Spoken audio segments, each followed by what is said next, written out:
In this exercise, we are looking at an eccentric shoulder flexion pattern, which can be an effective way to start to build range of motion and strength back into overhead positions.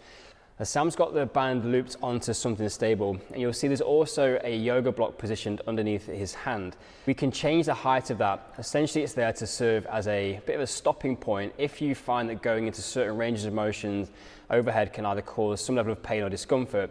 Having something there to give your brain some feedback as to where the end point is can be useful.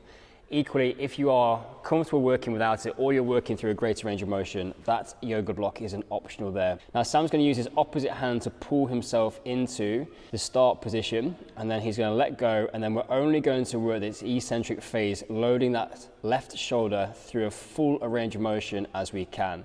By the nature of this exercise, with the setup with the bands, you will find that it deloads slightly as you go through that higher range of motion, as the band starts to decrease the amount of tension that it's providing. But as we're building through shoulder flexion, that's typically going to be our weaker point anyway in that overhead range of motion.